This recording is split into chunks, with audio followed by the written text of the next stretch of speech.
Hi friends, welcome to Sesha sayinee veg kitchen. இன்னைக்கு நம்ம சேனல்ல இந்த மாதிரி ஸ்டஃப்டு சப்பாத்தி எப்படி செய்யறதுன்னு பார்க்க போறோம். வாங்க வீடியோக்குள்ள போலாம். எங்க வீடியோ பார்க்குறவங்க எங்க சேனலை சப்ஸ்கிரைப் பண்ணிட்டு பக்கத்துல இருக்க பெல் ஐகானை தட்டிக்கினீங்கன்னா நாங்க போடுற வீடியோஸ்லாம் உங்களுக்கு அப்பப்போ நோட்டிஃபிகேஷன்ல வந்துட்டே இருக்கும். இப்போ நம்ம வெள்ளை காராமணியும் கருப்பு கடலை சுண்டலும் கொஞ்சம் ஊற வச்சிருக்கேன். நான் இது ஓவர் நைட்டு ஊற வச்சது. நான் வீட்டில் இருந்ததை எடுத்து செய்தேன். நீங்கள் இந்த வெள்ளை காராமணிக்கு பற்றி கருப்பு காராமணி இல்லை வெள்ளை ஒயிட் சன்னா இந்த மாதிரி மாற்றி கூட நீங்கள் யூஸ் பண்ணிக்கலாம். இப்போ அதை ஓவர் நைட் ஊற வச்சு எடுத்ததை நல்லா ஒரு வாட்டி நல்லா அலம்பிட்டு இப்போ நம்ம இந்த மிக்ஸி ஜாரில் போட்டு நல்லா பேஸ்ட்டாக இந்த மாதிரி அரைச்சி எடுத்துக்கணும். அரைச்சி எடுத்துக்கந்தோம். இப்போ நம்ம ஒரு கடாயில் கொஞ்சமாக எண்ணெய் விட்டு அதில் நம்ம கடுகு உளுத்தம்பருப்பு ஃபஸ்ட்டு போட்டு நல்லா வறுத்துடணும். நான் வெள்ளை காராமணி கொஞ்சம் கம்மியாக இருக்குது, கூட கருப்பு கடலை போட்டிருக்கேன். நம்ம வெறும் வெள்ளை காராமணி மட்டும் போட்டு கூட செய்யலாம். நான் முதலே வீடியோவில் சொன்ன மாதிரி நான் இருந்ததை வச்சு செய்திருக்கேன். இப்போ கடுகு பொரிஞ்சதும் இப்போ உளுத்தம்பருப்பு போட்டுக்கிறோம். இப்போ இதை நான் கொஞ்சோண்டு வெங்காயம் அரிஞ்சு வச்சுருக்கேன், கொஞ்சம் கடலைப்பருப்பும் சேர்த்துக்கிறோம். சேர்த்துட்டு இப்போ இதை நல்லா நம்ம வதக்கிக்கிறோம். உளுத்தம்பருப்பும் கடலைப்பருப்பும் நல்லா பொன்னிறமாக வந்ததும் இப்போ நம்ம இதில் வெங்காயத்தை போட்டுக்கலாம். இப்போ பொன்னிறமாக எடுத்து இது நம்ம ஈஸியாக செய்திடலாம். இது செய்யும் போதே நம்ம கொஞ்சம் சப்பாத்தி மாவை பிசைஞ்சு ஊற வச்சிட்டோன்னா ஒரு 1 or 2 hours சப்பாத்தி மாவு பிசைஞ்சு ஊறுச்சுன்னா இன்னும் நல்லா சாஃப்டாக வரும். இப்போ நம்ம கொஞ்சம் இஞ்சி பொடியாக நறுக்கி போட்டுக்கணும். இஞ்சி பொடியாக நறுக்கி போட்டுட்டு நம்ம இது கூட வேணும்னா பூண்டு கூட ஒரு 4 பல் சேர்த்துக்கலாம். இப்போ வெங்காயம் போட்டு நல்லா வதக்கிக்கணும். ஃபஸ்ட்டு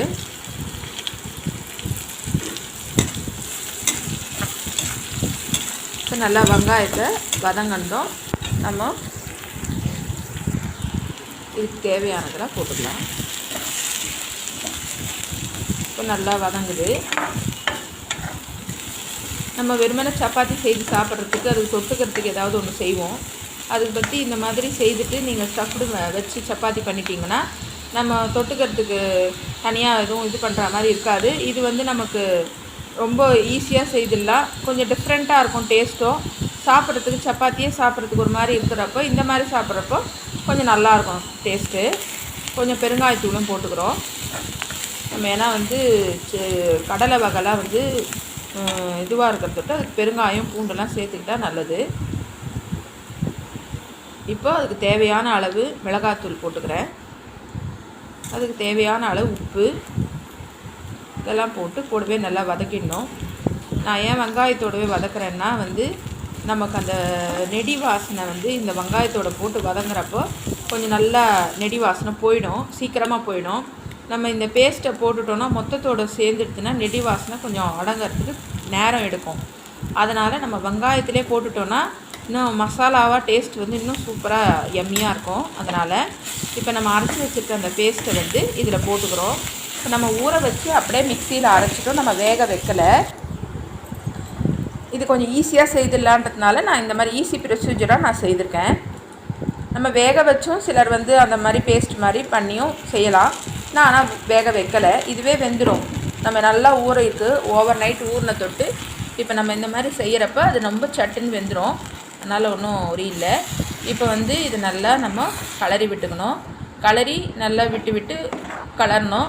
கலரிங்கனே இருந்துட்டு கொஞ்சம் நேரம் மூடி வச்சோன்னா அதுவாகவே வெந்துடும். இந்த மாதிரி மூடிட்டு திறந்தோடனே இந்த அளவுக்கு ஆயிருக்கு பாருங்கள், கலர் நல்லா சேஞ்ச் ஆகிருக்கு. அதனால் நம்ம இது ஈஸியாக ப்ரொசீஜர் பண்ணிடலாம். நல்லா சூப்பராக வந்துடுது.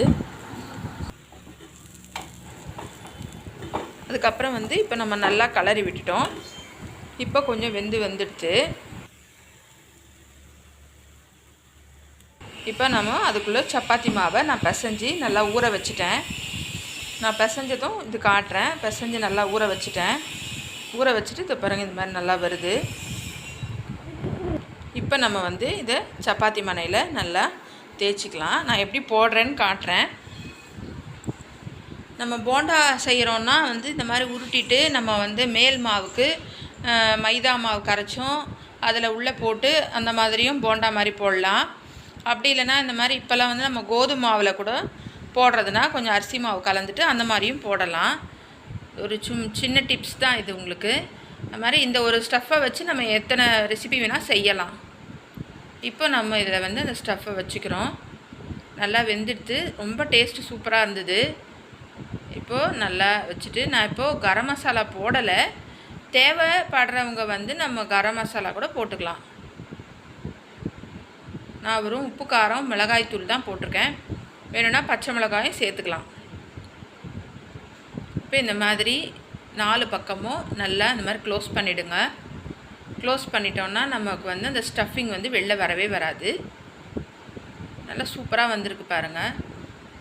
மாவு வந்து நீங்கள் நல்லா பிசைஞ்சி ஒரு 2 மணி நேரம் ஊற வச்சிட்டிங்கன்னா நமக்கு இந்த ஸ்டஃப் சப்பாத்தி பண்ணுறப்ப வந்து நல்லா ஈஸியாக நம்ம வந்து அந்த ஸ்டஃபிங் பண்ணுறதுக்கு நமக்கு கைக்கு வந்து தோது கொடுக்கும் அது. அதனால் நீங்கள் அந்த மாதிரி பார்த்து முன்னாடியே நல்லா பிசைஞ்சு ஊற வச்சுருங்க. 2-3 மணி நேரம் ஊறினா கூட ஒன்றும் பிரச்சனை இல்லை. ஊறிடுச்சுன்னா ரொம்ப நல்லா சாஃப்டாக வரும் நமக்கு. இப்போ நம்ம இதை போட்டுக்க போகிறோம். கொஞ்சம் கனமாக தான் வரும், நம்ம ரொம்ப மெலிசாக திரட்ட முடியாது. இது பாருங்கள், இந்த மாதிரி வந்திருக்கு. இப்போ நம்ம சப்பாத்தி கல்லில் போட்டு இது நம்ம சுட்டு எடுத்துடலாம். நான் எண்ணெய் விட்டுக்கிட்டேன். நீங்கள் வேணும்னா நெய் கூட விட்டு சுட்டுக்கலாம், இன்னும் கொஞ்சம் டேஸ்ட் நல்லாயிருக்கும்.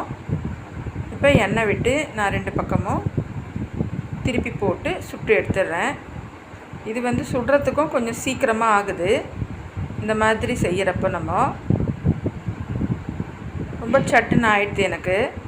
நீங்களும் இந்த மாதிரி செய்து பார்த்துட்டு எங்களுக்கு கமெண்ட் பாக்ஸில் சொல்லுங்கள்.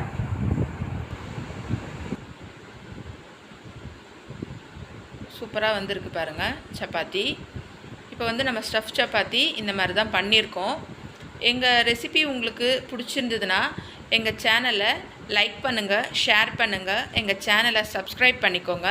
பக்கத்தில் இருக்கிற பெல் ஐக்கானை கிளிக் பண்ணி நாங்கள் போடுற வீடியோஸும் உங்கள் நோட்டிஃபிகேஷனில் வரும். பாருங்கள், எங்கள் சேனலுக்கு நீங்கள் சப்போர்ட் பண்ணுங்கள். இந்த மாதிரி வரும். உள்ள நல்லா லேயராக வந்திருக்கு, சூப்பராக வந்திருக்கு. நீங்களும் செய்து பார்த்துட்டு கமெண்ட் பாக்ஸில் எப்படி வந்ததுன்னு சொல்லுங்கள். என் பொண்ணு தான் பிரித்து காட்டுறா பாருங்கள். சூப்பராக வந்திருக்கு, நல்ல லேயராக வந்திருக்கு பாருங்கள். இந்த மாதிரி நீங்களும் செய்து பாருங்கள். தேங்க்ஸ் ஃபார் வாட்சிங்.